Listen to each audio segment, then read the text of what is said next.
What's up, comic and pop culture fans? This is James of Minhunter Comics, and like a month and a half ago, I dropped a video where I mentioned there was a dude who collected everything from like 1969 to about the year 2000. And every other month I go there and I get another 10th of the collection. This time we got all Punisher, all Doctor Strange, and all Silver Surfer, as well as almost a full run of Marvel graphic novel. So I'm going to show you not only what we got, but what keys to be looking for if you ever see those particular runs in the wild. Don't forget to come to the antique shop. This week we're doing 30% off of Hulk, and while you're at it, don't forget to join. I don't mention it too often, but it is the price of coffee a month, and it actually helps me do videos like these on a weekly basis. We're going to start with Punisher, and I thought we'd start with some of the one-shots, like Punisher Kills the Marvel Universe. Now, this one is not the first printing. That's okay. All the printings, if you ever see this, have some value. Obviously, the first print's going to do the best, but if you ever see it, grab it. Next up is any of the Punisher Batmans. This is the more valuable of the two, which is interesting because this is actually the second Batman-Punisher team-up, but this is the Bruce Wayne Batman, not the Jean-Paul Valley Batman. Maybe that's why. The next one you want to be on the look for is Punisher Armory. Every single one of these books is quite valuable. It was very low print. There were only 10 issues. 1 and 10 is the one that holds the value here. So I'll show you 1 and 10. But if you ever see 2 through 9, don't skimp on them. Actually, every single one of those is about a $5 to $10 book. It's one of those weird oddball miniseries that is high value, whereas most of the other one-shots and Punisher miniseries have almost no value. I don't make the rules. Moving on, we are actually going to skip Punisher Warzone, which I did get a full run of. There's practically no keys in it, so we're going to go instead to War Journal. We're going from the end of the run down.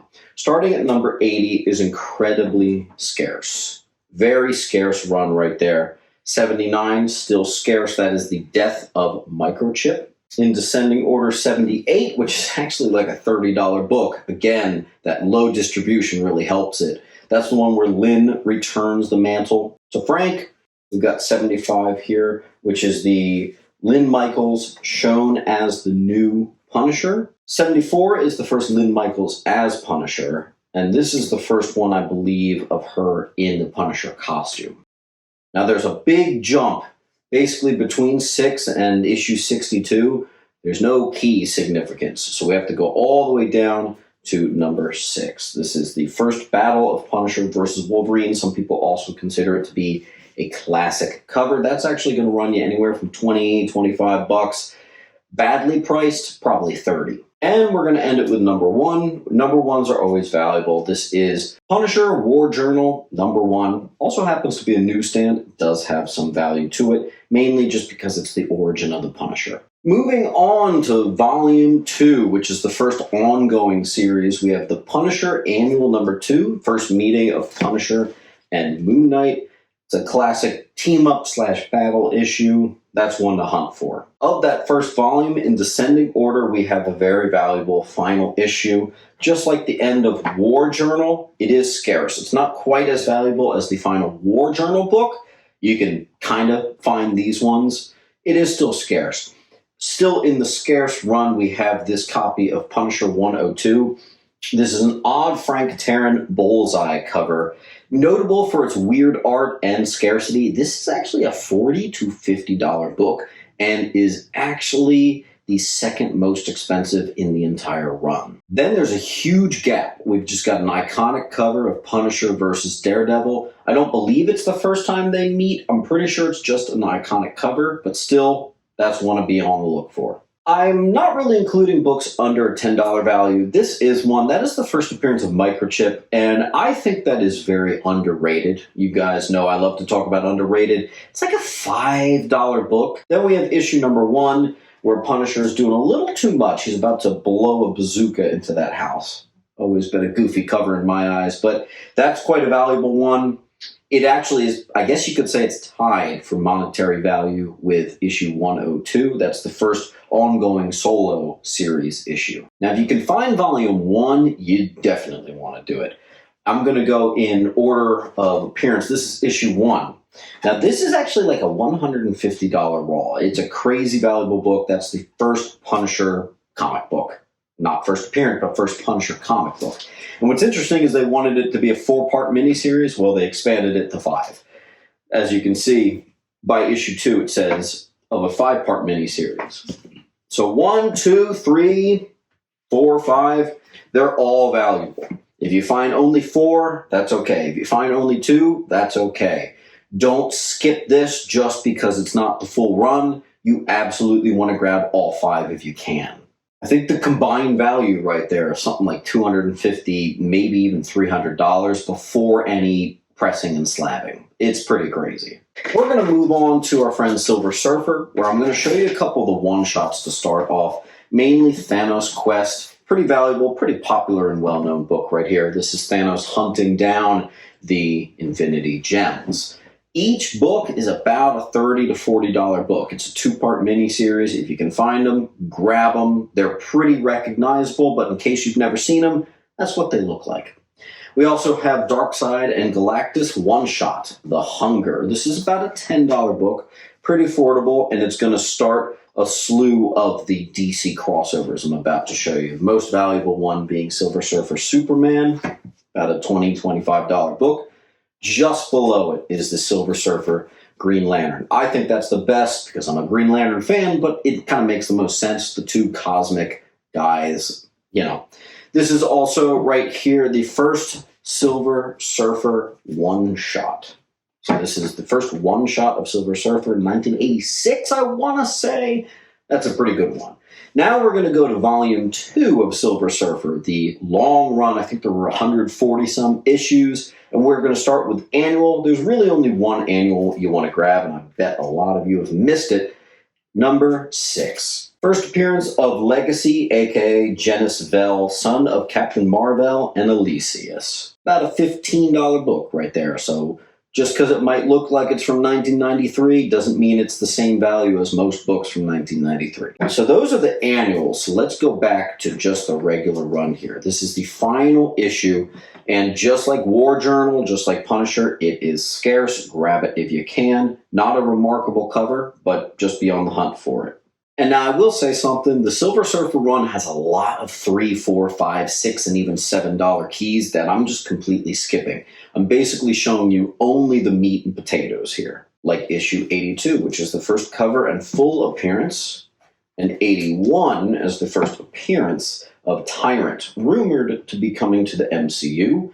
Both of those together, it's like a $30 bundle right there for 81 and 82. Nice value. Next up, we're going to hit you with 53. First appearance of Ael Dan, General in the Kree Space Fleet. First appearance of Dar Ben, General in the Space Fleet. Rumored that it could appear in the Marvels. We will see. Now, I said I wasn't going to do stuff under $10, but if you find this, you got to go for it. It is Silver Surfer 50, not only an anniversary variant, but one of my favorite comic books of all time. It is the origin of Silver Surfer, and it is a damn good read at that. Next up, we have number 44. That's the introduction of the Infinity Gauntlet. And watch out, there's a pricey tag on that book. It's about a $75 book. If you get a good price on it, I would say $50 for a near mint. You're going to be shelling out for that one a little bit. Then we have on 34, another classic cover. This is the Resurrection of Thanos right here. Awesome cover. $20 book, though. Watch out. And then we have the first appearance of Papton, Kree Scientist, who's going to be once again in the upcoming Marvels movie. Then we have Silver Surfer number 1, which is the premiere issue. And I was saying volume 2. This is the first longer ongoing series, the most popular one, I would say. It's technically volume 3, because if you count that Silver Surfer one-shot, this is volume 3. But there you go. Everybody calls it volume 2. It is volume 3. Now, the original Silver Surfer run only had 18 issues. Now, I have to tell you, my 1 through 4 is the Marvel Masterworks reprints. I do not have 1 through 14. I only have 15 through 18. I will show you what I've got. We've got a scarce final issue, First Battle of Silver Surfer versus the Inhumans. Kind of just an awesome cover. Not a crazy value on it. If you do find it in high grade, it's going to run you $80. I think that's pretty affordable considering. 16 is the cover art of Silver Surfer versus Mephisto. Bit of a classic cover right there. $200 book if you can swing for it in high grade. Speaking of $200, we have issue 15, classic Silver Surfer versus the Human Torch. And this particular copy is gonna go to CGC. Wowzers, that's nice. 14 through 1, almost every single one of them are keys, I have to be honest with you. I will show you the ones I have, which are the Fantasy Masterpieces reprints. Like I do have a reprint of number 4. Don't scoff at these reprints, though. Believe it or not, 4, 3, and certainly 1 are actually like $25 books minimum. It's pretty crazy. There's about a $50 value associated with this issue number 1, which I find a little interesting. But I get it. It's the first reprint of Silver Surfer number 1, and at this point, it's over 40 years old even here. So it does have some value. Watch out for those. Don't put them back in the bins just because you see that it's not the actual number 1. I say we move on to Doctor Strange, and then we're going to end with Marvel graphic novel. And then I got 3 books over here because you guys know I like to end with a bang. With 50, we have the first team appearance of the Secret Defenders. Next up, we have number 46, which is the first appearance of Necromancer, alternate reality version of Doctor Strange.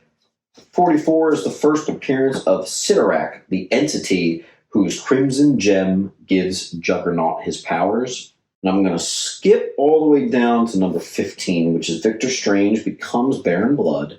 First appearance of Barney the Vampire, and it's a controversial issue. In 1990, Amy Grant sued Marvel for her likeness being used on the cover. There you go. A little bit of historical significance right there. Number 10, first appearance of Victor Strange, brother of Doc Strange, who later becomes Baron Blood, I showed you. And then the only other one from this run that has some money other than number 1, which is only really like a $5 book. First appearance of Mephisto, daughter of Mephisto. First appearance of Sarah Crowler, mother of Baron Mordo, an origin of Baron Mordo. It's about a $30 book. It is on the underrated side. I don't see it popping up too much. It is one to look out for. All right, now we're going to move on to one of my favorite comic book runs of all time. We have the Doctor Strange. I guess you could call it Volume 1. It's his first ongoing series, technically. No, I guess it's Volume 2. We'll explain. 81 is the final issue. It is the first full appearance of Rintrah, the alien apprentice to Doctor Strange. Watch out, though, for number 80, first cameo of Rintrah, which has about the same value. Both of these books are about $25 and leaning towards 30. Now, I kind of skipped 62, but that's one to look for, too. 61 here is the origin of vampires and how they're linked to the Darkhold. It's the first meeting of Doctor Strange and Blade. First team-up of Blade, Hannibal King, and Frank Drake, who would later start the Night Stalkers. Then we have number 60. In pursuit of the Darkhold, Dracula and the Darkholders battle Doctor Strange, Hannibal King, Captain Marvel, and Scarlet Witch.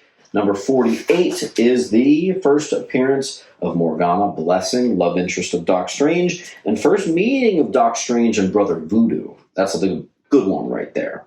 38 is the first appearance of Sarah Wolf, ally of Doctor Strange. 30 is the first appearance of the Dweller in Darkness, cosmic entity who instills fear in humans. 14 is a battle of Dracula versus Doc Strange, and the conclusion of a 2-issue crossover started in 13. And also, I will say, 13 right here is the cited first mention of One Above All. The name is not used. Instead, Eternity said, God rules all realities. One Above All key right there. Then I have Doctor Strange 9 and 8, which is the origin of Clea.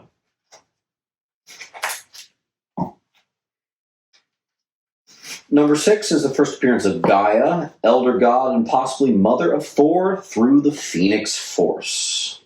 Now, I will tell you, I'm skipping some insanely gorgeous covers right here. I'm sticking to keys, but a lot of these have up to a $30 value just because of their cover art.